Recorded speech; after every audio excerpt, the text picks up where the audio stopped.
ചില ദിവസം 8 പേജായി പോയി. എന്നാൽ മാസത്തിൽ ഒരു 7 ദിവസമോ 4 ദിവസമോ നിങ്ങൾക്ക് മാസക്കുളിയുണ്ട്. എന്നാലും 40 ദിവസം കൂടുമ്പോൾ ഖുർആൻ ഒരു ഖത്തം തീർക്കാം. അള്ളാഹു ഭാഗ്യം നൽകട്ടെ. ഖുർആൻ ഖത്തം തീർക്കുന്ന ആളുകൾക്കോ ഖുർആൻ ഖത്തം തീർക്കുമ്പോൾ 4000 മലക്കുകൾ അവന് വേണ്ടി ശുപാർശ ചെയ്യുമെന്ന് മുഹമ്മദ് മുസ്തഫ. ഖുർആൻ ഖത്തം തീർത്തുകൊണ്ട് ഖത്തമുൽ ഖുർആൻ ദുആ നമ്മളെ മുസാഫിന്റെ ഒക്കെ അവസാനം കാണാം. ഖുർആൻ ഖത്തം തീർക്കുന്ന ദുആ. എന്താ ദുആന്റെ പ്രത്യേകത? പ്രിയപ്പെട്ട സഹോദരന്മാരെ, നമ്മൾ ഖുർആൻ ഓതുക എന്ന് പറയുമ്പോൾ അതിന്റെ ബഹുമാനം മനസ്സിലാക്കണം. യാസീൻ എന്നത് ഓതുകയാണ്. എന്നാൽ ഓർക്കണം, നിങ്ങൾ ഒരു ഹർഫ് ഓതിയാൽ 10 പ്രതിഫലം, 2 ഹർഫ് ഓതിയാൽ 20 പ്രതിഫലം. അപ്പൊ ബിസ്മില്ലാഹിർ റഹ്മാനിർ റഹീം എന്ന് ഓതിയാൽ ഒരു ബിസ്മി ഓതിയാൽ 10 ബിസ്മിയുടെ പ്രതിഫലം. ഒരു ബിസ്മില്ലാഹിർ റഹ്മാനിർ റഹീം എന്ന് ഓതുമ്പോൾ അതിൽ 19 അക്ഷരങ്ങളാണ്. അപ്പൊ 19 10 എത്രയായി? 19 10 എത്രയായി? 1900 ആയി. എത്ര? 190 ആണ്ടോ? അപ്പൊ നമ്മൾ ആ കണക്ക് പ്രകാരം നോക്കിക്കോ. യാസീൻ വൽ ഖുർആനിൽ ഹകീം, യാസീൻ ഓതി തീരുമ്പോൾ യാസീൻ ആകെ എത്ര അക്ഷരാണ്? യാസീനിൽ ആകെയുള്ളത് 3000 അക്ഷരങ്ങളാണ്. എത്ര? 3000 അക്ഷരങ്ങളാണ്. ഒരു ഹർഫിന് 10. അപ്പൊ 3000 10 എത്രയായി? നമ്മളെ വാപ്പ മരിച്ച് കബറിൽ കിടക്കുന്നുണ്ട്. വാപ്പാനെ നിയ്യത്ത് ചെയ്തുകൊണ്ട് ഒരു യാസീൻ ഓതിയാൽ ഒരു ഹർഫിന് വാപ്പാക്ക് 10, എനിക്ക് 10. ഞാൻ ആരൊക്കെ നിയ്യത്ത് ചെയ്ത് ഓതിയോ അവർക്കൊക്കെ 10.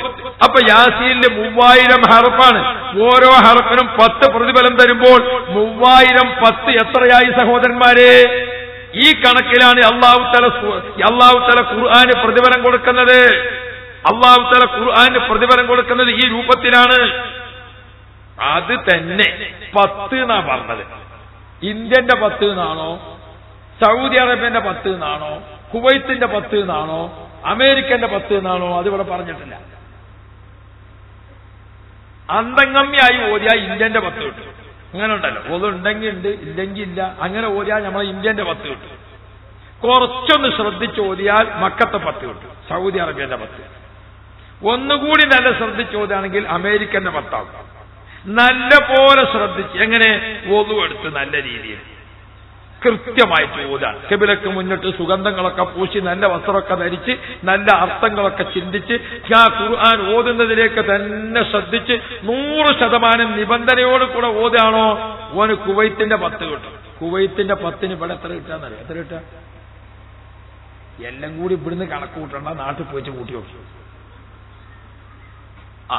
ഇന്ത്യന്റെ 10 എന്ന് പറഞ്ഞാൽ ഈ 10 തന്നെ അതിന് കിട്ടുള്ളൂ. ഇന്ത്യന്റെ 10 വെച്ച് ഞാൻ നാളെ മക്കത്ത് പോയി നോക്കുമ്പം ഇവിടുന്ന് ചാക്കിൽ പൈസ കൊണ്ടുപോയി അവിടെ കീസിയിലും കെട്ടുകൊണ്ടുപോയാൽ. അതേ സമയത്ത് സൗദിയിൽ നിന്ന് പൈസ പോക്കറ്റ് കിട്ടിയാൽ മതി, അത് ഇവിടെ ചാക്ക് കണക്കിൽ വെക്കാം. അപ്പൊ 10ന്റെ വ്യത്യാസമാണത്. അല്ലാഹു തആല 10 പറഞ്ഞിട്ടുള്ളൂ. ഏത് 10? അത് ഒരാളെ ഉദ്ദേശശുദ്ധി അനുസരിച്ച് ഓതിയ ആള് ഒതുണ്ടോ, അർത്ഥമറിയുന്ന ആളാണോ, സയ്യിദാണോ, ആലിമാണോ, വലിയാണോ, സുബൈക്ക് ഓതിയോ, നട്ടപ്പാതിരാക്ക് ഓതിയോ, നിസ്കാരത്തിൽ ഓതിയോ, പള്ളിയിൽ നിന്ന് ഓതിയോ, എഴുത്തിക്കാപ്പിന്റെ നിയ്യത്തിൽ ഓതിയോ, കഅബത്തിൽ നിന്ന് ഓതിയോ, ബൈത്തുൽ മുഖദ്ദസിൽ നിന്ന് ഓതിയോ, മദീനത്തിൽ നിന്ന് ഓതിയോ, റമദാനിൽ ഓതിയോ, ലൈലത്തുൽ ഖദറിൽ ഓതിയോ, ഇതൊക്കെ അനുസരിച്ച് എന്തുവരും? 10ന് വ്യത്യാസം വരും. 10 അല്ലാഹു പറഞ്ഞിട്ടുണ്ട്. 1ന് 10 തരാം. അലിഫ് ലാം മീം എന്ന് ഓതിയാൽ അലിഫുൻ ഹർഫുൻ, ലാമുൻ ഹർഫുൻ, മീമുൻ ഹർഫുൻ. അലിഫിന് 10, ലാമിന് 10, മീമിന് 10. അങ്ങനെ ഒരു കണക്ക്. അതല്ലെങ്കിലോ അലിഫുൻ എത്രയായി? അലിഫുൻ 3 ആയി, മീമുൻ 3 ആയി, ലാമുൻ 3 ആയി. അപ്പൊ എത്രയാവും? 10. അങ്ങനെ അങ്ങോട്ട് കണക്ക് കൂട്ടുമ്പോൾ പ്രിയപ്പെട്ട മുഅ്മിനീങ്ങളെ, നമ്മൾ ഒരു ബിസ്മില്ലാഹി ഓതിയാൽ മതി. അല്ലാഹു തആല അതിന് പ്രതിഫലം തരുന്നത് ഇരട്ടിയാണ്. അങ്ങനെ പ്രിയപ്പെട്ട മുഅ്മിനെ, എല്ലാ 40 ദിവസവും കൂടുമ്പോൾ ഖുർആൻ ഒരു ഖത്തം തീർക്കാൻ നമ്മുടെ ഭാര്യയെ ഏൽപ്പിക്കുക, മകളെ ഏൽപ്പിക്കുക, മകനെ ഏൽപ്പിക്കുക. നമുക്ക് കഴിയുമോ ഓതി തീർക്കുക. അങ്ങനെ നമുക്ക് നോക്കുമ്പോൾ ഒരാൾക്ക് എത്രയുണ്ട്? ഒരാൾക്ക് 5 ആളുകളുണ്ട്, 3 മക്കളുണ്ട്, ഭാര്യയും ഭർത്താവുമുണ്ട്. 5 ആളുകൾ കൂടി ദിവസം 5 ഖത്തം, 10 മക്കളുള്ള ആള് 10 ഖത്തം. അങ്ങനെ നമ്മുടെ അക്കൗണ്ടിലേക്ക് ഖുർആൻ ഖതമങ്ങനെ ചെന്നുകൊണ്ടിരിക്കുന്നു. നാളെ ആഖിറത്തിൽ ചെല്ലുമ്പോൾ ഖബറാകുന്ന വീട്ടിൽ കടക്കുമ്പോൾ നല്ല വിരിപ്പിൽ കടക്കണോ, നല്ല പ്രകാശത്തിൽ കടക്കണോ, ഖബറാകുന്ന മണ്ണറ മണിയറയായ രൂപത്തിൽ കടക്കണോ? ഇഖ്റഉൽ ഖുർആൻ ഫഇന്നഹു യഅതി യൗമൽ ഖിയാമ ശഫീഅൻ ലിസ്വാഹിബിഹി സദഖ റസൂലുള്ളാഹി. ഞാൻ നിർത്തുകയാണ്, മുഴുവനും കൂടി പറയാൻ സമയമില്ല. പിന്നെ കേൾക്കുന്ന നിങ്ങൾക്ക് മതിയാകാൻ തുടങ്ങിയിട്ടുണ്ട്. ചെറിയ തണുപ്പുണ്ട് ഇല്ല. ഇവിടുത്തെ ഉറൂസ് കമ്മിറ്റി വഅദിനെ ബഹുമാനിച്ചിട്ടുണ്ട്, ഇൽമിനെ ബഹുമാനിച്ചിട്ടുണ്ട്. കണ്ടോ നിങ്ങൾ ഈ പന്തൽ ഒരുക്കിയത്? എന്ത് ചന്തമുള്ള പന്തൽ! ഖുർആനിനോടുള്ള ബഹുമാനം, ഇൽമിനോടുള്ള ബഹുമാനം, ആലിമീങ്ങൾക്ക് കൊടുക്കുന്ന ബഹുമാനം കണ്ടോ. ഇതിപ്പോ സാധാരണ ഒരു പായത്തുണി കെട്ടിയിട്ട് ഒരു പന്തലിട്ടാ പോലെ. കണ്ടോ നിങ്ങൾ, നല്ല ഭംഗിയാക്കി ഒരു കല്യാണത്തിന് ഒരുക്കിയതുപോലെ. എന്താ കല്യാണം? ഇവിടെ മറപട്ട് കിടക്കുന്ന മഹാന്മാരുടെ ഉറൂസ്, അവരുടെ ഉറൂസാണ് കല്യാണം. ആ കല്യാണത്തിന് ഒരുക്കിയതുപോലെ നല്ല ചന്തമുള്ള രീതിയിൽ ഈ ജമാഅത്ത് കമ്മിറ്റിയെ അല്ലാഹു തആല അനുഗ്രഹിക്കുമാറാവണം. അത് വേണം എപ്പോഴും. നല്ല ആദരവ് കൊടുക്കണം ഖുർആൻ. മൗലിദിന്റെ സദസ്സ് കിട്ടിയെടുത്ത് ഓതലല്ല, അതൊക്കെ നല്ല ബഹുമാനവും ആദരവും വേണം. ഞാൻ ഒരു പ്രാവശ്യം റബീഉൽ അവ്വലിന്റെ സമയത്ത് ഒമാനിലായി. ഒമാനിൽ ഒരു 12 ദിവസത്തെ വഅദിന് വേണ്ടി പോയി, നബി ഹുബ്ബുർ റസൂൽ പ്രഭാഷണത്തിൽ. അപ്പൊ അവിടെ ചെന്നപ്പോൾ അവിടുത്തെ മൗലിദിന്റെ സദസ്സിൽ അവിടുത്തെ ശരീഅത്ത് കോർട്ടിലെ ജഡ്ജിയുടെ നേതൃത്വത്തിലാണ് മൗലിദ്. സുബ്ഹാനല്ലാഹ്, ശരീഅത്ത് കോർട്ട് ജഡ്ജി എന്ന് പറഞ്ഞാൽ നമ്മുടെ നാട്ടിലെ ചീഫ് ജസ്റ്റിസ്, അത്ര പവറാണ്. അദ്ദേഹമാണ് ഏറ്റവും വലിയ ആലിം. അദ്ദേഹത്തിന്റെ നേതൃത്വത്തിൽ അറബി മജ്ലിസ്, അറബികളുടെ മൗലിദിന്റെ സദസ്സിലേക്ക് അങ്ങോട്ട് ചെന്ന് നോക്കുമ്പോൾ എല്ലാവരും വെള്ള വസ്ത്രം, എല്ലാവരും തലപ്പാവ്, എല്ലാവരും സുഗന്ധം പൂശിയിട്ട് മൗലിദിന്റെ സദസ്സിലൊക്കെ നല്ല വെള്ള തുണികളൊക്കെ വിരിച്ച് നല്ല ഭംഗി. ആ സദസ്സിലിങ്ങനെ ഊതിനിങ്ങനെ പുകയിപ്പിച്ചിട്ട് സുബ്ഹാന ജല്ല ജലാലു, എന്താ സുഗന്ധം! എന്നിട്ടോ മൗലിദ് അങ്ങ് ആരംഭിക്കാൻ സമയമായപ്പോൾ ആലിമ്യങ്ങളൊക്കെ കാത്തു നിൽക്കാം. ആ കാത്തു നിൽക്കുന്ന സമയത്ത് വന്നു ഏറ്റവും വലിയ ആലിം, കോർട്ടിലെ ജഡ്ജിയുമായ ചീഫ് ജസ്റ്റിസ് വന്നു. അദ്ദേഹം വന്ന് മൗലിദ് അങ്ങോട്ട് ആരംഭിക്കാൻ തുടങ്ങുമ്പോൾ അയാളങ്ങ് ചൊല്ലി മൗലിദ്. യാ റബ്ബ് യാ റബ്ബ്. അല്ലാഹു തആല നമുക്ക് ദീനിനെ ബഹുമാനിച്ച് ജീവിക്കാൻ തൗഫീഖ് നൽകുമാറാവട്ടെ. മൂപ്പര് വന്നിട്ട് മൗലിദ് അങ്ങ് തുടങ്ങിയപ്പോ എന്താണ് ആ മൗലിദിന്റെ ഒരു രുചി! നമ്മള് മൗലിദ് തോന്നുമ്പോ ഒരാൾ അവിടെ, ഒരാൾ ഇവിടെ, ഒരാൾ മറ്റേടത്ത് പല കോലത്തിലും. അങ്ങനെയുള്ള ഒരാളുമില്ല, എല്ലാവരും നല്ല അച്ചടക്കത്തിൽ. ആ ശരീഅത്ത് കോർട്ടിലെ ജഡ്ജി വന്നിട്ട് മൗലിദ് ഉദ്ഘാടനം ചെയ്തുകൊണ്ട് അയാൾ ചൊല്ലി. എത്ര നല്ല രീതിയിലാണെന്നറിയോ? യാ റബ്ബി സ്വല്ലി അലൻ നബി മുഹമ്മദി യാ റസൂലല്ലാഹ് മുൻജിൽ ഖലായിഖി മിൻ ജഹന്നമ ഫീ ഗദി യാ ഹബീബല്ലാഹ്. അതങ്ങ് ചൊല്ലിയപ്പോൾ സദസ്സ് ഒന്നായിട്ട് യാ റസൂലല്ലാഹ് യാ ഹബീബല്ലാഹ്. അപ്പൊ അദ്ദേഹം അങ്ങോട്ട് ചൊല്ലാൻ തുടങ്ങി. മുലിദൽ ഹബീബു സയ്യിദുൽ മുതഅബ്ബിദു യാ റസൂലല്ലാഹ് വന്നൂറു മിൻ വജനാതിഹി യതവഖദു യാ ഹബീബല്ലാഹ്. അപ്പൊ സദസ്സ് ഒന്നായിട്ട് യാ റസൂലല്ലാഹ് യാ ഹബീബല്ലാഹ്. ഹൃദയത്തിന്റെ അടിത്തട്ടിൽ നിന്ന് അതിങ്ങനെ ചൊല്ലുമ്പോൾ നിശ്ചലമായ സദസ്സ്. വല്ലാത്ത ഒരു രംഗത്തിന് ഞാൻ സാക്ഷിയായി. പ്രിയപ്പെട്ട സഹോദരന്മാരെ, നമ്മുടെ മൗലിദ് സദസ്സുകളൊന്നും യഥാർത്ഥത്തിൽ ആദരവ് കാത്തു സൂക്ഷിക്കുന്നില്ല. ഞാൻ ഇവിടെ വന്നപ്പോ ഈ സ്റ്റേജും ഈ അലങ്കാരങ്ങളും ഇതൊക്കെ കണ്ടപ്പോൾ അൽഹംദുലില്ലാഹ്, ഇത് വളരെയധികം നമ്മൾ കാത്തു സൂക്ഷിക്കണം. ഇതിന്റെ ബഹുമാനം.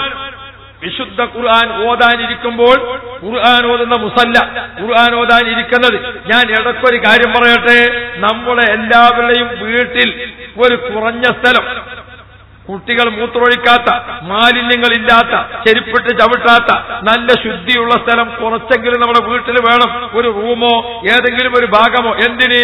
അവിടെ ഇരുന്ന് ഖുർആൻ ഓതാൻ, ഇവിടെ സ്ത്രീകൾക്ക് നിസ്കരിക്കാൻ, മലക്കുകൾക്ക് നേരെ അവിടേക്ക് വരാൻ സൗകര്യപ്പെട്ട രീതിയിൽ നമ്മുടെ വീട്ടിലൊരു വീട് വേണം. വീട് ചെറുതായാലും വലുതായാലും ശ്രദ്ധിച്ചിരിക്കണം. അതൊക്കെ പ്രിയപ്പെട്ട മുഅ്മിനീങ്ങളെ, ഇങ്ങനെ നമ്മൾ വിശുദ്ധ ഖുർആൻ ഓതുമ്പോൾ അല്പാൽപമായി ഖുർആൻ ഓതിക്കൊണ്ട് ഖതം തീർക്കുക, അത് ഖുർആന്റെ ഒരു പ്രത്യേകതയാണ്. മറ്റൊന്ന്, ഖുർആനിൽ വളരെ പ്രധാനപ്പെട്ട ആയത്തുകളുണ്ട്.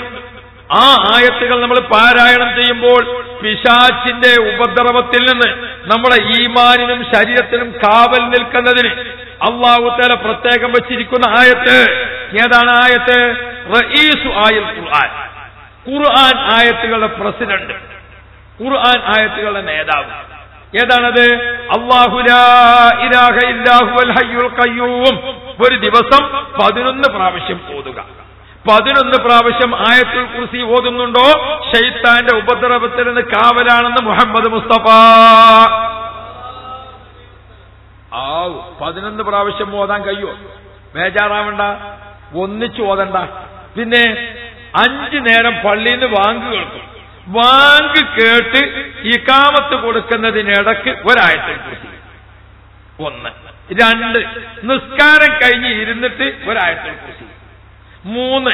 രാത്രി wudu ചെയ്ത് അവസാനം കടക്കാൻ വേണ്ടി പോകുമ്പോൾ ഒരായത്തുൽ കുർസി. ഇപ്പൊ എത്രയായി?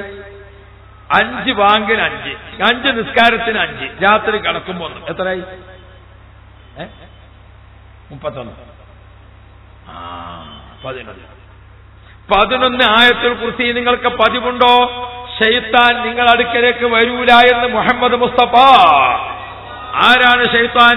ഇന്നൽ ഇൻസാന യജ്രി മിനൽ ഇൻസാനി മജ്റദ്ദമി. മനുഷ്യ ശരീരത്തിൽ രക്തസഞ്ചാരമുള്ളിടത്തൊക്കെ നടക്കാൻ സ്വാതന്ത്ര്യമുള്ള ആളാണ് ശൈത്താൻ.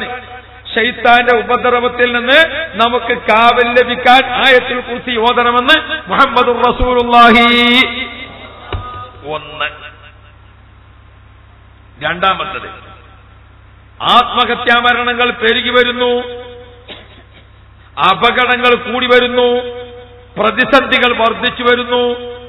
മനുഷ്യന് താങ്ങാനാവാത്ത ഏത് പ്രതിസന്ധി ഘട്ടങ്ങളുണ്ടോ ആ വിഷമകരമായ ഘട്ടത്തിലെല്ലാം നമ്മുടെ മനസ്സിനെ അള്ളാഹുമായി ബന്ധപ്പെടുത്തി പിടിച്ചു നിർത്തുന്ന ഏറ്റവും പ്രധാനപ്പെട്ട സൂറത്തു യാസീൻ.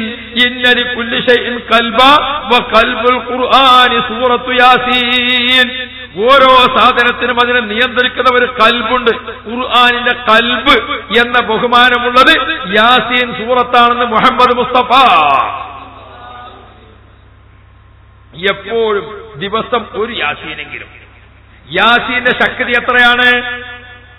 മനുഷ്യൻ ഈ ഭൂമിയിൽ വെച്ച് അനുഭവിക്കുന്ന പ്രയാസങ്ങളിൽ വെച്ച് ഏറ്റവും പ്രയാസപ്പെടുന്ന സമയം മലക്കുൽ മൗത്ത് അസ്റായീൽ അലൈഹിസ്സലാമിനെ കണ്ടുമുട്ടുന്ന സമയമാണ്.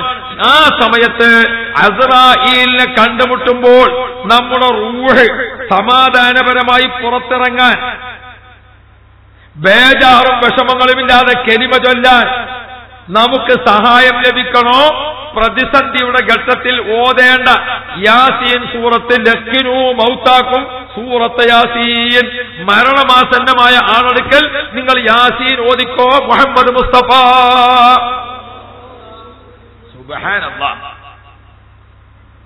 പ്രിയപ്പെട്ട സഹോദരന്മാരെ, ഭൂമിയിലെ ഏത് വിഷമഘട്ടത്തിലും സംസം വെള്ളത്തെക്കുറിച്ചും യാസീനെ കുറിച്ചും മാത്രമാണ് 2 ഹദീസ് കാണുന്നത്. എന്ത് ഉദ്ദേശം വെച്ച് കുടിച്ചോ അത് പൂർത്തിയാകും, എന്ത് ഉദ്ദേശം വെച്ച് ഓതിയോ അത് അല്ലാഹു തആല ഹാസിലാക്കി തരും.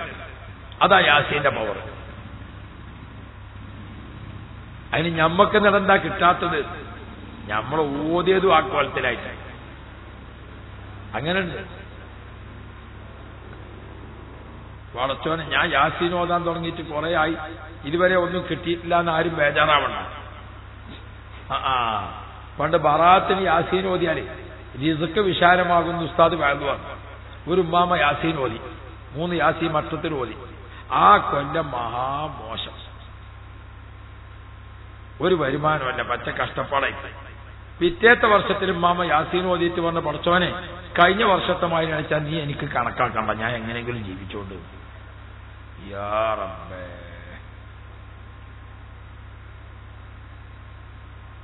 നമ്മൾ ദുആ ചെയ്തിട്ട് കിട്ടിയില്ല എന്നാർക്കും പരാതി വേണ്ട. എന്തേ കിട്ടാതിരുന്നത്? അള്ളാഹു ആകുന്ന ഉടമസ്ഥൻ നമ്മൾ ചോദിക്കുന്നതാണോ നമുക്ക് ഖൈറ്, അല്ലാത്തതാണോ ഖൈറ് നമുക്കറിയില്ല. ഇന്നലത്തെ അനുഭവം വെച്ചുകൊണ്ടാണ് നമ്മൾ നാളേക്ക് വേണ്ടി ചോദിക്കുന്നത്. ഇന്നലത്തെ അനുഭവം വെച്ചാൽ നാളേക്ക് വേണ്ടി ചോദിക്കുന്നത്. നമുക്കറിയോ എന്താണ് സംഭവം എന്നുള്ളത്? അറിയില്ല. നമ്മൾ ഏതുപോലെ നമ്മുടെ വീട്ടിലുണ്ടാകും ചെറിയ കുട്ടികൾ, 2 വയസ്സായ കുഞ്ഞ് വീട്ടിലുണ്ടെങ്കിൽ ഉപ്പാപ്പാന്റെ ചെരുപ്പൂട്ടിട്ട് കുട്ടികൾ ഇങ്ങനെ പോകുന്നത് കാണും, കണ്ടിട്ടില്ലേ? വീട്ടിലെ ചെറിയ കുട്ടികൾ ആര് ചെരുപ്പിട്ടാ നടക്കുക? വാപ്പാന്റെ ഉമ്മാന്റെ വലിയ ചെരുപ്പിട്ടിട്ടാ കുട്ടികൾ ഇങ്ങനെ നടക്കുക. കുട്ടിക്ക് ചെരുപ്പില്ലായിട്ടാ അല്ല, കുട്ടികൾക്ക് ഉപ്പാപ്പാന്റെ ചെരുപ്പിട്ട് നടക്കുന്നവരിഷ്ടം അല്ലേ? അങ്ങനെയല്ലേ? അപ്പൊ ഒരു കുട്ടിയോട് മോനെ ചെരുപ്പ് വാങ്ങണ്ടേ, എനിക്ക് ഉപ്പാപ്പാന്റെ ചെരുപ്പ് മതി എന്ന് പറഞ്ഞ കുട്ടി കരയാൻ തുടങ്ങി. എന്നാ നമ്മൾ ഏത് ചെരുപ്പ് വാങ്ങിക്കൊടുക്കാം? കുട്ടി പറയുന്നത് എനിക്ക് ഉപ്പാപ്പാന്റെ ചെരുപ്പ് മതി. കുട്ടി ഉപ്പാപ്പാന്റെ ചെരുപ്പ് മതി എന്ന് വേർന്നാലും നമ്മൾ വാങ്ങിക്കൊടുക്കലേതാ?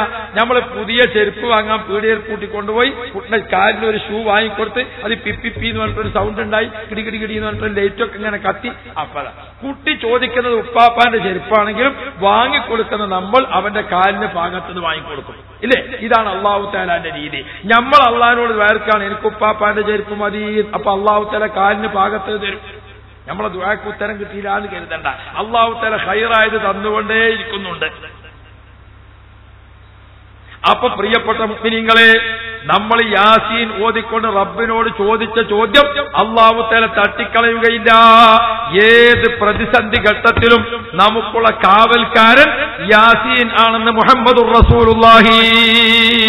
പ്രിയപ്പെട്ട മുഅ്മിനീങ്ങളെ, അള്ളാഹുവിന്റെ റസൂൽ മുഹമ്മദ് മുസ്തഫ സ്വല്ലല്ലാഹു അലൈഹി വസല്ലമ തങ്ങള് യാസീൻ സൂറത്തിന്റെ ശ്രേഷ്ഠതകൾ എത്രയാണ് വിവരിച്ചിട്ടുള്ളത്. പ്രിയപ്പെട്ട മുഅ്മിനീങ്ങളെ, ഓരോ സൂറത്തുകൾക്കും ആയത്തുകൾക്കും വിവിധങ്ങളായ പ്രത്യേകതകളുണ്ട്. അത് ഓരോന്നും മനസ്സിലാക്കി നാം ജീവിതത്തിൽ പകർത്തുമ്പോൾ അതിന്റെ ഗുണം നമുക്ക് ആസ്വദിക്കാനും അനുഭവിക്കാനും സാധിക്കും. അല്ലാഹു സുബ്ഹാനഹു വ തആല വിശുദ്ധ ഖുർആൻ കൊണ്ട് വിജയം സമ്പാദിക്കുന്ന മുത്തഖീങ്ങളിലും മുഅ്മിനീങ്ങളിലും അല്ലാഹു നമ്മെ ഉൾപ്പെടുത്തുമാറാവട്ടെ. ദൂരെ നിൽക്കുന്ന ആളുകളൊക്കെ അടുത്തേക്ക് വരും, നമുക്കത് ദുആ ചെയ്യാം. എല്ലാവരും ഇങ്ങോട്ട് എഴുന്നേറ്റ് വരും.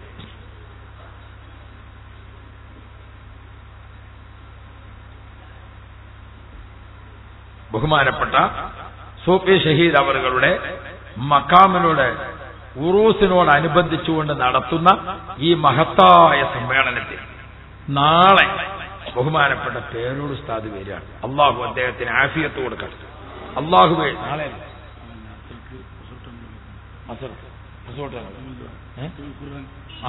ഖത്മുൽ ഖുർആൻ. അല്ലാഹ് അൽഹംദുലില്ലാ. അപ്പൊ ഇന്ന് ഞാനത് വയന്നു പറഞ്ഞത് വളരെ നന്നായിട്ടുണ്ട്. ഖത്മുൽ ഖുർആൻ ദുആഇന് ബഹുമാനപ്പെട്ട ഉമറുൽ ഫാറൂഖ് തങ്ങൾ വരുന്നു. അല്ലാഹു തൗഫീഖ് ചെയ്യട്ടെ. അതിൽ പങ്കെടുക്കാൻ, അതിൽ സംബന്ധിക്കാൻ എല്ലാവരും ഒരുങ്ങണം. എന്തേ? ഖത്മുൽ ഖുർആൻ ദുആഇന് ഒരാള് ഖുർആൻ ഒരു ഖത്തം തീർത്താൽ 4000 മലക്കുകൾ ആ ദുആക്ക് ആമീൻ പറയും. അപ്പൊ ഇവിടെ എത്ര ഖത്തം തീർക്കുന്നുണ്ട്? എത്രയോ ആളുകൾ ഖുർആൻ ഖത്തം തീർക്കുന്ന ഖത്മുൽ ഖുർആൻ ദുആ അല്ലേ? എത്രയോ ആളുകൾ ഖുർആൻ. അപ്പൊ ഇവിടെ നാളെ വരുന്ന മലക്കുകൾക്ക് എണ്ണം കണക്കില്ല, അത്രയും മലക്കുകൾ. ആ മലക്കുകളൊക്കെ നമുക്ക് സാക്ഷി നിൽക്കും. അല്ലാഹു തൗഫീഖ് ചെയ്യട്ടെ, അല്ലാഹു തൗഫീഖ് ചെയ്യട്ടെ. പ്രിയപ്പെട്ട മുഅ്മിനീങ്ങളെ, ഞാൻ ഒറ്റ കാര്യം കൂടി പറയട്ടെ നിങ്ങളോട്. വിശുദ്ധ ഖുർആൻ നമ്മൾ മുറുകെ പിടിച്ചോ, ഖുർആന്റെ പാരായണം പതിവാക്കിക്കോ. നമ്മുടെ കച്ചവടത്തിൽ ബർക്കത്ത് കിട്ടാൻ, നമ്മുടെ ശമ്പളത്തിൽ വർധനവ് കിട്ടാൻ, കിട്ടുന്ന പണം നമുക്ക് ബർക്കത്തുള്ളതാവാൻ. ചില ആളുകൾ പറയും ഒരുപാട് പൈസ കിട്ടുന്നുണ്ട്, അങ്ങനെ പോകുന്ന പേരുണ്ട്, കയ്യിലൊന്നുമില്ല. വേറെ ചില ആളുകൾ പറഞ്ഞു ഉസ്താദെ കടം കൊണ്ട് കുടുങ്ങിയിട്ട് വീട് കിട്ടുന്നില്ല. അങ്ങനെ പല കേസുകാരും. ഹലാലായ റിസ്ഖും പണവും തന്ന് അള്ളാഹു നിന്നെ തൃപ്തിപ്പെടുത്തണോ? വിശുദ്ധ ഖുർആനിൽ ഒരു സൂറത്തുണ്ട്, അത് ഓദിക്കോ. സൂറത്തു ഇദാ വഖഅത്തിൽ വാഖിഅ, ഇദാ വഖഅത്തിൽ വാഖിഅ ലൈസ ലിവഖഅതിഹാ കാദിബ. ഈ സൂറത്ത് എല്ലാ ദിവസവും രാത്രി തന്നെ ഓതണം. എന്തുകൊണ്ട്? നബി തങ്ങൾ അതിന് സമയം നിശ്ചയിച്ചു തന്നിട്ടുണ്ട്. മൻ ഖറഅ സൂറത്തുൽ വാഖിഅത്തി ഫീ കുല്ലി ലൈല, എല്ലാ രാത്രിയിലും ഇദാ വഖഅത്തിൽ വാഖിഅ ഓതിക്കോ, അല്ലാഹു തആല നിന്നെ കഷ്ടപ്പാടിലാക്കൂല, പട്ടിണിയിലാക്കൂല. ലം തുസിബു ഫാഖത്തുൻ, ദാരിദ്ര്യം, പട്ടിണി, ഇല്ലായ്മ, സാമ്പത്തികമായ വഷളത്തരം അത് അല്ലാഹു തആല നിനക്ക് തരാതെ നിന്നെ കാത്തുരക്ഷിക്കുമെന്ന് മുഹമ്മദ് മുസ്തഫ. എന്റെ പ്രിയപ്പെട്ട സഹോദരന്മാരെ, സഹോദരിമാരെ, ഖുർആൻ ഓതുക എന്ന് പറഞ്ഞത് വലിയ കാര്യമാണ്. ഒരാൾക്ക് ഇനി ഖുർആൻ ഖത്തം തീർക്കാൻ അറിയില്ല എന്ന് വെക്കാം. എന്നാൽ എന്ത് വേണം? അയാൾ അറിയുന്ന സൂറത്ത് ഓതണം. ഫാത്തിഹ ഒരാൾക്കറിയാം. അപ്പൊ ഒരാൾ ഖുർആൻ ഖത്തം തീർക്കുന്നു. ഫാത്തിഹ അറിയുന്ന ആളോ 1000 ഫാത്തിഹ ഓതുക. 1000 ഫാത്തിഹ ഓതി എത്രയായി? 7000 ആയത്തായി. അള്ളാഹിനോട് ദ്വാരക്ക, പടച്ചവനെ നിന്റെ 7000-ഓളം വരുന്ന ആയത്തുകൾ ഓതാൻ എനിക്ക് അറിയില്ല. എനിക്ക് ആകെ അറിയുന്നത് ഫാത്തിഹയാണ്. അത് ഞാൻ 1000 പ്രാവശ്യം ഓതിയിട്ടുണ്ട്. 7000 ആയത്ത് ഞാൻ ഓതി. ഖത്തം തീർക്കുന്ന ആൾക്ക് കൊടുക്കുന്ന പ്രതിഫലം എനിക്കും തരണേ. ഖുൽ ഹുവല്ലാഹു ആണ് രണ്ടാമത് അയാൾക്ക് അറിയുന്നത്. ഖുൽ ഹുവല്ലാഹു അറിയുന്ന ആൾ ഖുൽ ഹുവല്ലാഹു ഓതി. 1000 ഖുൽ ഹുവല്ലാഹു ഓതിയാൽ എത്രയായി? 5000 ആയത്തുകളായി. 7000-ഉം 5000-ഉം ചേർത്താൽ 12000 ആയത്തായി. അള്ളാഹിനോട് ദ്വാരക്ക, പടച്ചോനെ എനിക്ക് ഖത്തം തീർക്കാൻ അറിയില്ല. ഞാൻ ഫാത്തിഹ 7000 ആയത്തോതി, ഞാൻ ഖുൽ ഹുവല്ലാഹു 5000 ആയത്തോതി. 7000-ഉം 5000-ഉം 12000 ആയത്ത് ഞാൻ ഓതിയിട്ടുണ്ട് റബ്ബേ എന്ന് പറഞ്ഞുകൊണ്ട് റബ്ബിനോട് ദുആ ചെയ്യാൻ പറ്റണം. പ്രിയപ്പെട്ട മുഅ്മിനീങ്ങളെ, ഓരോന്നും പറയാൻ സമയമില്ല. ഖുർആനിലേക്ക് അങ്ങോട്ട് കടന്നാൽ എത്രയോ കാര്യങ്ങളാണ് പറയാനുള്ളത്. അൽ ഫാത്തിഹ എന്ന് പറഞ്ഞാൽ ഫാത്തിഹ, ഖുൽ ഹുവല്ലാഹു, ഖുൽ അഊദു ബിറബ്ബിൽ ഫലഖ്, ഖുൽ അഊദു ബിറബ്ബിൻ നാസ്. എന്തേ അത് തന്നെ തിരഞ്ഞെടുക്കുന്നത്? അതിലൊക്കെ വലിയ അർത്ഥങ്ങളുണ്ട്, വലിയ ആശയങ്ങളുണ്ട്. നമ്മൾ പഠിക്കണം, നമ്മൾ അറിയണം. അല്ലാഹു തആല നമുക്ക് പഠിച്ച് അമൽ ചെയ്യാൻ തൗഫീഖ് നൽകുമാറാവണം. പടച്ചവൻ ഈ ചെറുപ്പക്കാർക്കൊക്കെ നല്ല ഈമാൻ നൽകണേ അല്ലാഹ്. ഈ ചെറുപ്പക്കാർ യുവാക്കളൊക്കെ നീ നന്നാക്കണേ അല്ലാഹ്. പഠിക്കുന്ന കുട്ടികൾക്ക് നല്ല മാർക്ക് നൽകണേ അല്ലാഹ്. സഹോദരിമാർ ഒരുപാടുണ്ട്. പടച്ചവനെ ചെറുപ്പക്കാരികളായ പെൺകുട്ടികൾക്ക് നല്ല ഈമാൻ നൽകണേ അല്ലാഹ്. പഠിക്കാൻ തൗഫീഖ് നൽകണേ അല്ലാഹ്. ഞങ്ങളെ ഉമ്മമാര് സഹോദരിമാർക്കെല്ലാം ഈമാന്റെ സുരക്ഷിതത്വം നൽകണേ അല്ലാഹ്. ഹബീബ് മുഹമ്മദ് മുസ്തഫ മുത്തുനബി സല്ലല്ലാഹു അലൈഹി വസല്ലമ തങ്ങളുടെ ജന്മം കൊണ്ട് അനുഗ്രഹീതമായ റബീഉൽ അവ്വലിൽ ആയിരക്കണക്കല്ല കോടിക്കണക്കിന് സ്വലാത്തുകൾ ചൊല്ലിയ മാസമാണ്. പ്രിയപ്പെട്ട മുഅ്മിനീങ്ങളെ, ഈ പറഞ്ഞിരിക്കുന്ന മാസം റബീഉൽ ആഖിറാണ്, മുഹീദ്ദീൻ ശൈഖ് തങ്ങളുടെ മാസമാണ്. ഈ മുഹീദ്ദീൻ ശൈഖ് തങ്ങളുടെ മാസത്തിൽ പ്രിയപ്പെട്ടവരെ, കഴിഞ്ഞ കാലത്ത് മഗ്രിബ് നിസ്കരിച്ച് നമ്മുടെ ഉമ്മമാര് യാസീൻ ഓതും, ഇദാ വഖഅത്തി ഓതും, തബാറക ഓതും, ഫാത്തിഹ ഓതും, ഖുൽ അഊദു ബിറബ്ബിൽ ഫലഖ്, ഖുൽ അഊദു ബിറബ്ബിൻ നാസ് ഓതും, ഖുൽ ഹുവല്ലാഹു ഓതും. എന്നിട്ട് ദുആ ചെയ്യുകയാണ്, എന്നെയും എന്നുടെ ഉമ്മയെയും ബാബയെയും അറിവൈ പഠിപ്പിച്ച ഉസ്താദുമാരെയും എന്നെയും മറ്റുള്ള മുഅ്മിൻ എല്ലാരെയും എങ്കൾ നബിന്റെ ശഫാഅത്തിൽ കൂട്ടല്ലാഹ്. എന്ത് നല്ല ദുആയാണ് അത്! നമ്മുടെ ഉമ്മമാരൊക്കെ വീട്ടിൽ നിന്ന് ദുആ ചെയ്തിരുന്നു. ആ ദുആഇന്റെ കൂടെ എന്താണ് പിന്നെ പറയുന്നത്? പിഴയേറെ ചെയ്ത് നടന്നോരടിയാന്റെ പിഴകൾ പുറത്ത് നീ റഹ്മത്തിൽ കൂട്ടല്ലാഹ്. ഓ ഉമ്മമാരെ, നിങ്ങൾക്ക് ഓർമ്മയില്ലേ നമ്മുടെ മൗലിദ് കിതാബ് മറിച്ചാൽ കാണുന്ന ബീബി നഫീസത്തുൽ മിസ്രിയ, ബിസ്മിയും ഹംദും സ്വലാത്തും നൽ സലാമും മുന്നേ വെള്ളിനെ പീസത്ത് മാല ഞാൻ തുടങ്ങിയിടുന്നേ. ആ മാലപ്പാട്ടുകളൊക്കെ നമ്മളെ വീട്ടിൽ നിന്ന് പോയി. അതങ്ങനെ പോകാൻ പറ്റിയ പാട്ടല്ല കേട്ടോ, വളരെ പ്രധാനപ്പെട്ടതാണ്. സഹോദരിമാരെ, ഉമ്മമാരെ, ആരാണ് നഫീസ ബീവി? മക്കയിൽ ജനിച്ചു, പക്ഷേ മദീനയിലാണ് വളർന്നു വലുതാകുന്നത്. മദീനയിൽ വളർന്നു വലുതായ നഫീസ ബീവി ചെറുപ്പത്തിലെ മക്കത്തും മദീനത്തുമായ ജീവിതം കൊണ്ട് ചെറുപ്പത്തിലെ ശുദ്ധിയും ബുദ്ധിയുമുള്ള സമയത്ത് നഫീസ ബീവിക്ക് ഒരു നിസ്കാരമോ ഒരു സുന്നത്തോ ഒരു ഫറളായ നോമ്പോ നിസ്കാരമോ ദിക്റോ സ്വലാത്തോ ഒന്നും മുടങ്ങാത്ത ജീവിതം. നഫീസ ബീവി റളിയല്ലാഹു അൻഹ മദീനയിൽ നിന്ന് മക്കയിലേക്ക് നടന്നു വന്നു ഹജ്ജിന്. നടന്നു വന്നു ഹജ്ജിന്. എത്ര? മദീനയിൽ നിന്ന് മക്കയിലേക്ക് 450 കിലോമീറ്റർ, 450 കിലോമീറ്റർ ഇങ്ങോട്ട്, തിരിച്ചങ്ങോട്ട് 450 കിലോമീറ്റർ. മക്കത്ത് നിന്ന് മിനയിലേക്ക്, മിനയിൽ നിന്ന് അറഫയിലേക്ക്, അറഫയിൽ നിന്ന് മുസ്ദലിഫയിലേക്ക്, മുസ്ദലിഫയിൽ നിന്ന് മിനയിലേക്ക് നടന്ന് മാത്രമാണ് നഫീസ ബീവി ഹജ്ജ് ചെയ്തത്. ഒരു ഹജ്ജ് ചെയ്തു, പിറ്റേത്തെ വർഷമായപ്പോ പൂതിയായി രണ്ടാമത്തത് ചെയ്തു, മൂന്നാമത്തത് ചെയ്തു, നാലാമത്തത് ചെയ്തു, അഞ്ചാമത്തത് ചെയ്തു. എത്ര ഹജ്ജാ ചെയ്തത്? 30 അല്ലെങ്കിൽ 33 ഹജ്ജ് ചെയ്ത ബീവി നഫീസത്തുൽ മിസ്രിയ. ഉമ്മമാരെ, ആ നഫീസ ബീവിയുടെ ബാക്കിൽ സ്വർഗത്തിലേക്ക് നമുക്ക് പോകണ്ടയോ? 30 അല്ലെങ്കിൽ 33 ഹജ്ജ് ചെയ്ത നഫീസ ബീവി അധിക പ്രാവശ്യവും നടന്നു വന്നുകൊണ്ടാണ് ഹജ്ജ് ചെയ്തത്. ആ നഫീസ ബീബി റളിയല്ലാഹു അൻഹ ഈജിപ്തിലേക്ക് താമസം മാറ്റിയപ്പോൾ ബഹുമാനപ്പെട്ട ബീവി ഈജിപ്തിലെ താമസകാലത്ത് പാതിരാ സമയത്ത് എഴുന്നേറ്റു, മുസ്ലിങ്ങളെ മറവ് ചെയ്യുന്ന ഖബർസ്ഥാനിലെത്തി. ആറ്റലർക്കാരത്തിനാൽ കാബറതൈ കൂഴിത്തേ ആനതില്ലിറങ്ങിന മാടിടും നീതത്തെ. പാതിരാ സമയത്ത് പോയിട്ട് നഫീസ ബീവി സ്വന്തം കൈകൊണ്ട് ഖബർ കുഴിച്ചു. ആ ഖബറിലിറങ്ങിയിട്ട് നഫീസ ബീവി ഖുർആൻ ഓതാൻ തുടങ്ങി. മരുതക പുന്നാരബി ഇബാദത്തെടുക്കുന്നേ മണ്ഡകത്തിന് ഉണ്ട് കൂടെ വണ്ടതിയിൽ നിന്നേ. മരണമാക്കും എണ്ട് പിണ്ട് ഓതി അൻമാനെ മാനിതാ സൂറത്ത് തീരും മുമ്പ് മൗത്തായാനേ. നഫീസ ബീബി റളിയല്ലാഹു അൻഹ ഖുർആൻ 6000 പ്രാവശ്യം ഖുർആൻ ഖതം തീർത്തു.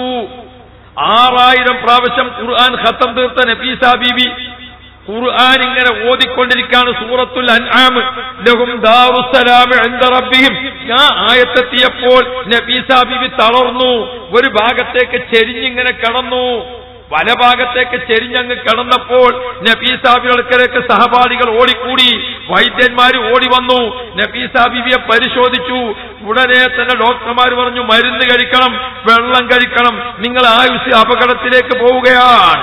ആ സമയത്ത് നഫീസ ബീവി പറഞ്ഞു, വരിശൈ ബീവിൽ മൗത്ത് വന്ന് ഹാളിറായോക്കത്തെ വൈദ്യൻ ഊരത്ത് നോമ്പോ ഒഴിക്കുവാനൂരത്തെ. നഫീസ ബീവിയോട്, നഫീസ നിങ്ങൾ വെള്ളം കുടിക്കണം, മരുന്ന് കഴിക്കണം, നിങ്ങളെ ജീവൻ അപകടപ്പെടാൻ പോകുന്നു. ആ സമയത്ത് നഫീസ ബീവി പറഞ്ഞു, എന്റെ ആഗ്രഹങ്ങൾ അള്ളാഹുവിലേക്ക് അടുത്തു കഴിഞ്ഞു. നിങ്ങളെ മരുന്നെനിക്ക് വേണ്ട, നിങ്ങളെ വെള്ളം എനിക്ക് വേണ്ട, ഞാൻ നോമ്പുകാരിയാണ്. നോമ്പ് മുറിക്കാൻ സമയമാകുന്നതിന് മുമ്പ് ഞാനെങ്ങാനും മരണപ്പെട്ടാൽ ഞാൻ എന്റെ റബ്ബിന്റെ അടുക്കൽ വെച്ചുകൊണ്ട് നോമ്പ് തുറന്നോളാം. 6000 ഖുർആനും 33 ഹജ്ജുമായി നഫീസ ബീബി റളിയല്ലാഹു അൻഹ ഈ ലോകത്തോട് യാത്ര പറഞ്ഞെങ്കിൽ, നഫീസ ബീവിയുടെ പിൻഗാമികളായ ഉമ്മമാരെ, എന്റെ പ്രിയപ്പെട്ട സഹോദരന്മാരെ, നമുക്ക് സ്വർഗത്തിലേക്ക് പോകണ്ടയോ? നമുക്ക് അല്ലാഹുവിന്റെ പൊരുത്തം വേണ്ടയോ? അതുകൊണ്ട് 5 വഖത്ത് നിസ്കാരം ഖളാ ഇല്ലാതെ നിർവഹിക്കുക, ദിവസവും അല്പമെങ്കിലും ഖുർആൻ ഓതുക. അങ്ങനെ സൂഫി ഷഹീദ് തങ്ങളുടെ, ഹസൻ സഖാഫ് തങ്ങളുടെ, നമ്മുടെ മഹാന്മാരുടെ എല്ലാവരുടെയും പൊരുത്തം നമ്മൾ വാങ്ങണം. ബഹുമാനപ്പെട്ട താജുൽ ഉലമ ഉള്ളാളത്തെ തങ്ങൾ, അള്ളാഹു ദീർഘായുസ്സ് കൊടുക്കട്ടെ. സുബ്ഹാനല്ലാഹ്, എത്രയാണ് ഖുർആൻ ഓതുന്നത്, എത്രയാണ് ഖുർആൻ ഓതുന്നത്. യാ റബ്ബ് യാ റബ്ബ്. രാത്രി ഒരു കുറഞ്ഞ സമയം ഉറങ്ങി കൃത്യമായി എഴുന്നേറ്റാൽ ബഹുമാനപ്പെട്ടവർ പിന്നെന്താ ഖുർആൻ എങ്ങനെ ഓതാൻ? നമ്മളാരെയും പോലെയല്ല. താജുൽ ഉലമ തങ്ങൾ ഒരു മൗലിദ് ഓതാണോ അത് മുഴുവനുമാണ് ഓതുക. താജുൽ ഉലമ തങ്ങൾ വിത്ർ നിസ്കരിക്കുന്നത് 11 റക്അത്താണ് നിസ്കരിക്കുക, ദുഹാ നിസ്കരിക്കുന്നത് 8 റക്അത്താണ് നിസ്കരിക്കുക. ഓരോന്നും അതിനെ പൂർത്തിയായി ചെയ്യലാ പതിവ്, പൂർത്തിയായി ചെയ്യാം. നമ്മൾ വിത്ർ നിസ്കരിക്കാന്ന് വെച്ചാൽ ഒന്നിന് ചുരുങ്ങിയ റക്അത്തില്ലല്ലോ, അതിലപ്പം നമ്മളെ കുടുങ്ങിയത്. നമ്മൾ ഏറ്റവും ചെറിയ നിലയ്ക്ക് രക്ഷപ്പെടാൻ എന്താ വഴി എന്നാ നോക്കുന്നത്. അതേ സമയത്ത് താജുൽ ഉലമ തങ്ങളെ പോലത്തെ നോക്കുന്ന എത്ര ഏറ്റവും കൂടി ചെയ്യാൻ. അവരെ തണലാണ് നമ്മളെ ഈ മുസ്ലിം ജമാഅത്ത്. ആ തണലിൽ നമ്മൾ നിൽക്കണം, അവരോട് നമ്മൾ അടുക്കണം, അവരുടെ ആ ജീവിത രീതി നമ്മൾ പഠിക്കണം. മഹാന്മാരൊക്കെ അങ്ങനെ. അതുകൊണ്ട് പ്രിയപ്പെട്ടവരെ, ഞാൻ നിർത്തുന്നു. സൂഫി ഷഹീദ് അവറുകളുടെ ഈ ഉറൂസിനോടനുബന്ധിച്ച് ഈ വർഷം നിങ്ങളുടെ ഈ പരിപാടിയിൽ സംബന്ധിക്കാനും ഇങ്ങനെ ഒരു അവസരം ഉണ്ടായി അള്ളാഹു കബൂൽ ചെയ്യുമാറാവട്ടെ. നേരത്തെ ഇവിടുത്തെ ജമാഅത്തുകളൊക്കെ ചേർന്നുകൊണ്ട് നടന്ന ഒരു ക്ലാസ്സിൽ ചില കാര്യങ്ങളൊക്കെ ക്ലാസ്സിൽ ഓർമ്മപ്പെടുത്തി. എന്റെ പ്രിയങ്കരനായ സ്നേഹിതനും ഇവിടുത്തെ ജംഇയ്യത്തുൽ കാര്യദർശിയും എല്ലാം ആയ ഹുസൈൻ സഖാഫിയും നമ്മുടെ മുദരിസും മറ്റ് വേണ്ടപ്പെട്ടവരും ഒക്കെ ആ ക്ലാസുമായി ബന്ധപ്പെട്ടുകൊണ്ട് പല തുടർ നടപടികളും മുന്നോട്ട് കൊണ്ടുപോകാനൊക്കെ ആലോചിച്ചിട്ടുണ്ട്. ഇവിടെ മറപെട്ട് കിടക്കുന്ന മഹാന്മാരുടെയും താജുൽ ഉലമ തങ്ങളുടെയും ഒക്കെ ബർക്കത്തുകൊണ്ട് നാം തീരുമാനിച്ചതും നിയ്യത്ത് ചെയ്തതും പ്ലാൻ ചെയ്തതും അനുസരിച്ച് നല്ല രീതിയിൽ മുന്നോട്ട് നയിക്കാൻ അള്ളാഹു ആവതാക്കണം. അള്ളാഹു തൗഫീഖ് നൽകുമാറാണ്. ഉമറാക്കളോട് ചെറുപ്പക്കാരോട് എല്ലാം ഓർമ്മപ്പെടുത്തുന്നത് മക്കളെ, അല്ലാ എന്ന ബോധം, മുഹമ്മദുർ റസൂലുള്ളാഹ് എന്ന മഹബ്ബത്ത്, അത് വെച്ചുകൊണ്ട് 5 നേരത്തെ നിസ്കാരത്തിൽ വിട്ടുകളിക്കാൻ പാടില്ല. അല്പമെങ്കിലും ഖുർആൻ ഓതണം, അല്പമെങ്കിലും സ്വലാത്ത്